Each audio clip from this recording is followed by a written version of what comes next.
Salut à tous. Aujourd'hui on va parler matériel. On va parler d'un petit dripper. On va parler du Nixon V2. Pourquoi j'ai choisi ce dripper là? C'est un dripper que j'ai acheté. C'est un dripper qui est pas excessif. Je me suis dit pour une vingtaine d'euros, même voire moins des fois. On va voir un petit peu ce qu'il a dans le ventre. Je m'attendais de voir un peu ce que ça donnait. C'est pour ça que je l'ai pas fait tout de suite. Je voulais voir un peu la qualité que ça donnait parce que quand je vois un petit dripper comme ça pas cher, je me dis va y avoir des soucis. Donc comme d'habitude, on va aller voir en gros plan, on va voir ce qu'il y a dedans. On va aller voir le plateau de montage, ses spécificités. On va faire un petit montage ensemble qui est d'une simplicité toute simple. Oui, simplicité toute simple, oui, donc c'est normal. Donc, allez zou, à tout de suite en gros plan. Donc nous voilà en gros plan. Alors on va voir un petit peu ce qu'il y a dans la boîte. Alors, on a une boîte en plastique avec Nixon V2 de Efro. Donc on fait un peu le tour. Hop, la marque, le site internet. Alors là, ça nous explique un petit peu, comme d'habitude, toujours en anglais, un peu comment ça fonctionne. C'est un dripper chinois. Hein, on va pas, à ce prix-là, on va pas non plus demander quelque chose d'énorme.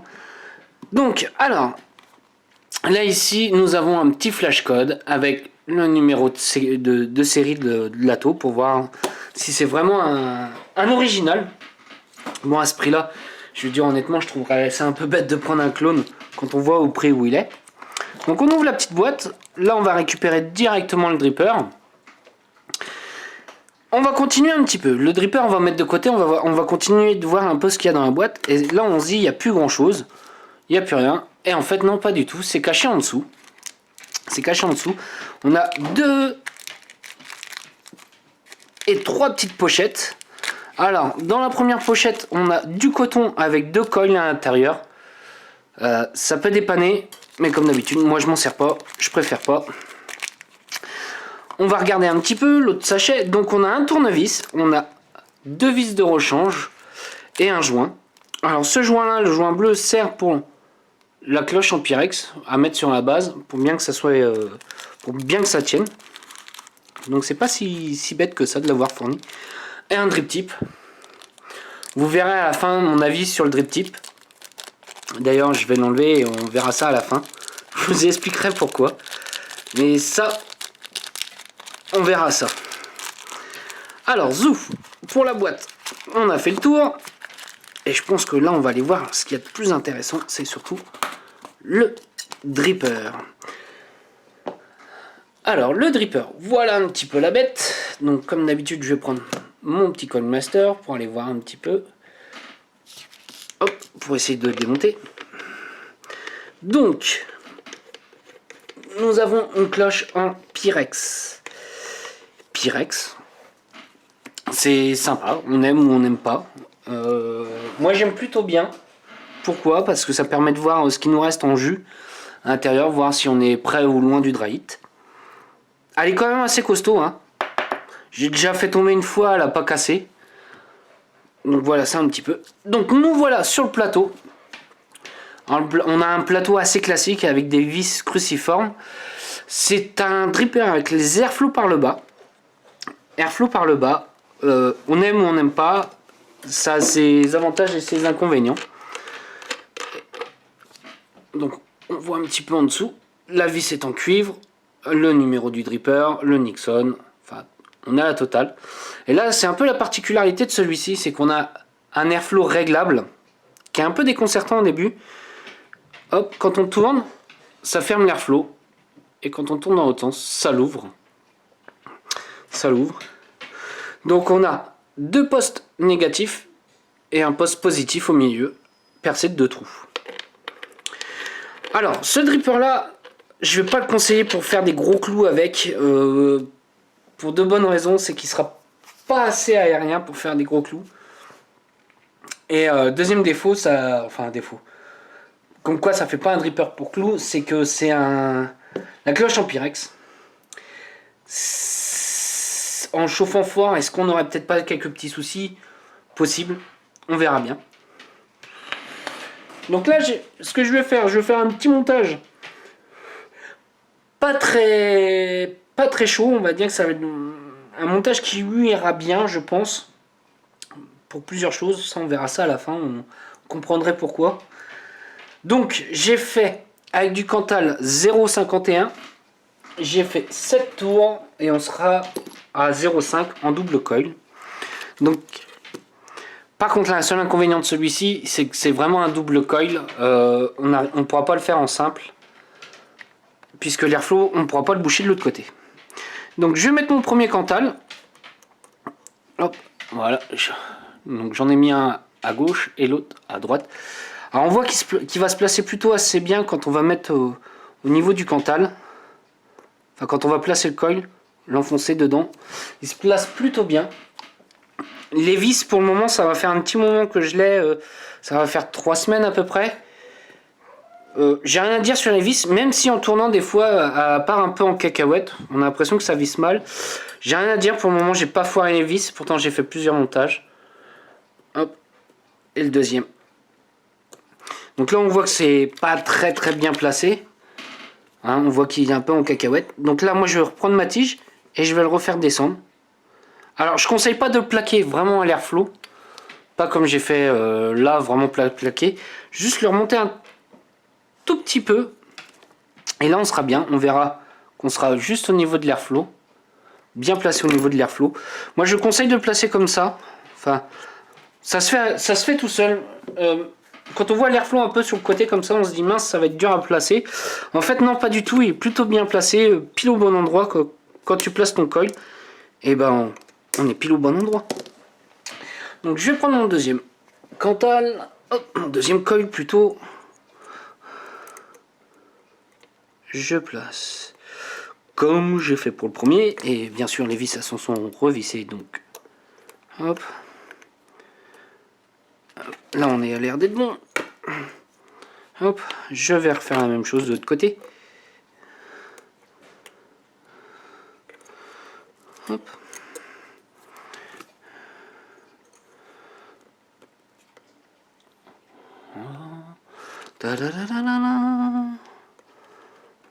Hop.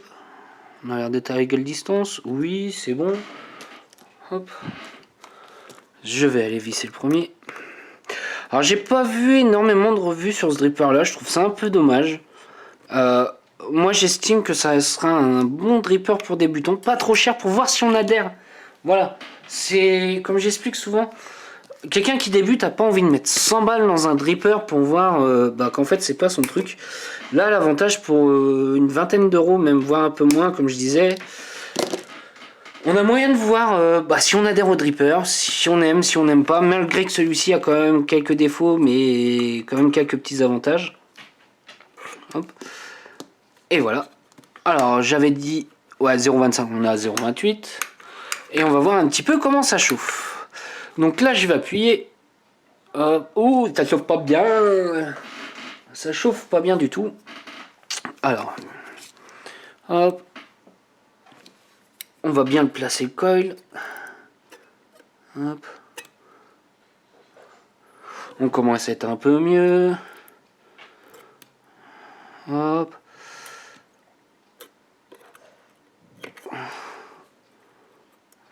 Celui-ci est peut-être encore un petit peu trop bas. Hop, on va le remonter. Là, on va voir un petit peu comment ça chauffe. Alors forcément, là, il y a une différence. Je vais reprendre mon tournevis. Voilà, allez, voilà, c'est ça. Il y avait un peu de jeu encore dans les vis.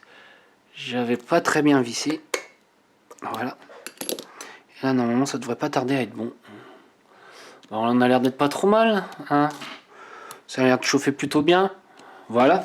Alors, je pense que monter la fibre, j'en ai fait pas mal de vidéos en mettant la fibre. Je vais pas m'éterniser là-dessus. Ça reste assez basique. Hop. Ah, bien sûr, hein, comme d'habitude, je vous disais, les vidéos je fais à l'arrache, j'essaye de... Je prépare, mais en fait, j'oublie toujours un ou deux trucs à chaque fois que je fais les vidéos. Hop. Voilà, j'ai ma petite bande. Je vais prendre ma fibre. Je fais ma petite pointe, comme d'habitude. Et là, j'insère dans mon coil.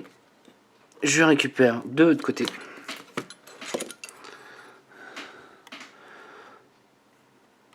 Hop.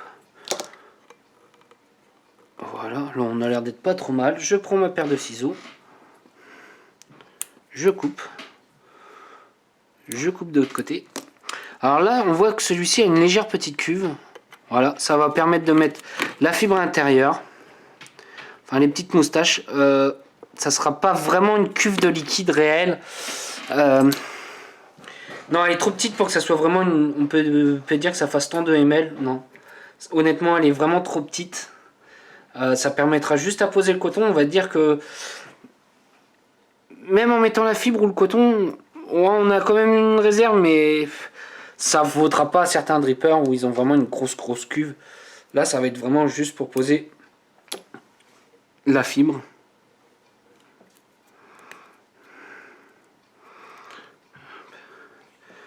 Voilà. Hop, je récupère de l'autre côté.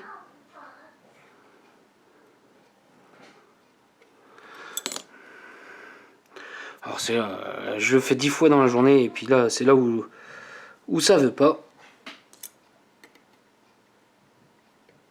Voilà, enfin. Hop, je tire un peu. Voilà, là on a l'air d'être pas trop mal. Je coupe ma reste de moustache. Hop, hop. Je replace, hop, dans la cuve.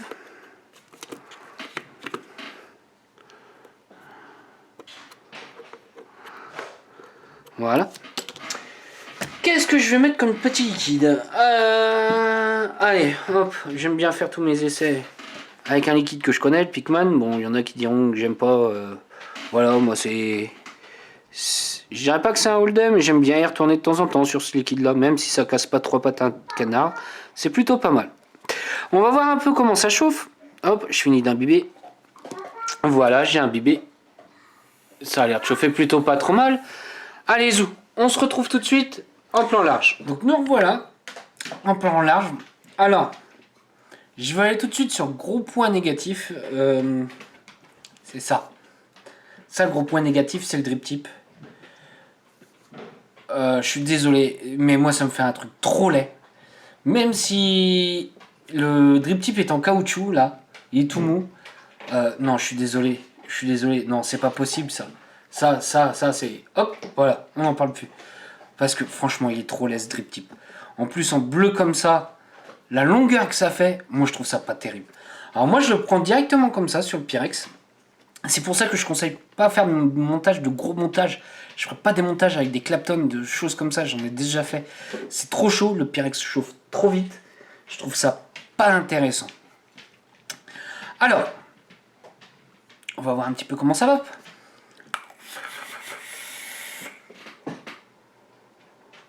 Bah ça va plutôt pas trop mal. Alors là je suis à 57 watts. J'ai fait exprès de le mettre sur une petite box, l'IPV D2. Pourquoi? C'est pour montrer un peu la taille qu'il a. Ça ira très bien pour un petit setup bien discret. Il est pas trop gros. Il passe très bien. Par contre, airflow par le bas qui dit pas fuite, mais dit condensation.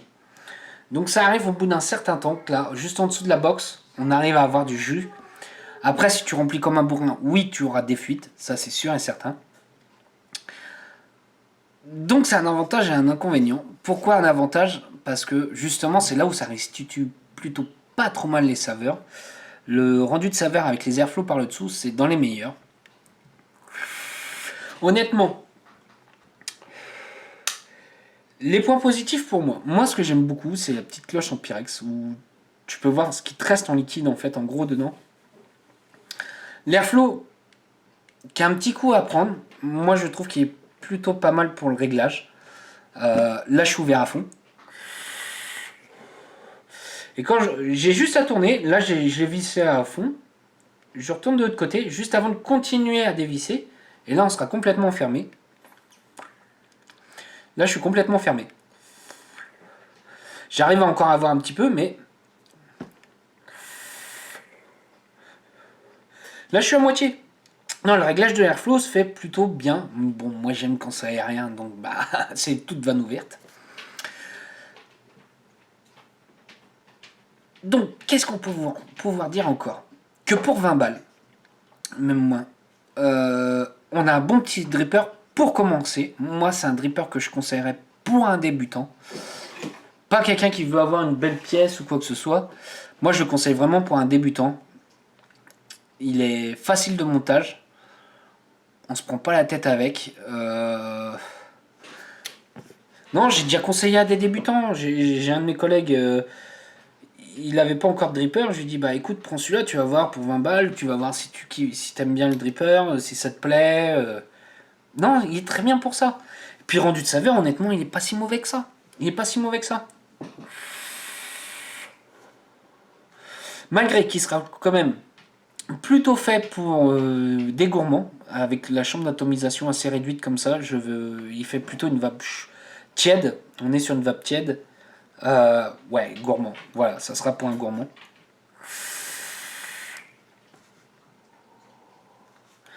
Allez, on va voir, on va augmenter un tout petit peu, voir s'il accepte.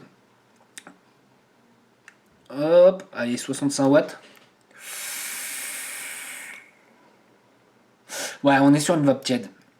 On est sur une vape tiède. Alors au début, j'étais sur ce dripper là, j'étais un peu sceptique au niveau de tarif. Je me suis dit, ouais, ça sera pas terrible. Ça sera pas terrible. Mais en fait, non, c'est plutôt bien foutu. C'est plutôt bien foutu. Pour son prix, il est plutôt bien. Je dis bien dans son ordre de prix, il est plutôt bien. Les vis, pour le moment, j'ai rien à dire. J'ai pas foiré de vis. Comparé à certains drippers où tu payes 100 balles, t'as des vis de merde avec. Non, là, c'est plutôt pas mal. Donc voilà, moi, c'est ce que je peux dire un petit peu sur ce petit dripper là. Je le conseille vraiment pour quelqu'un qui va commencer sur dripper.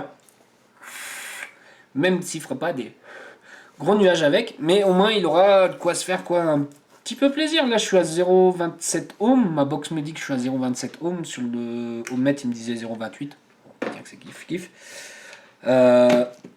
Non, le Pyrex n'a pas tendance à trop chauffer, hein, je peux rester dessus. Ça me chauffe pas la gueule. Donc voilà. Allez, sur ce, moi je vous souhaite une bonne journée, un bon week-end ou une bonne soirée à tous. Allez, salut à tous!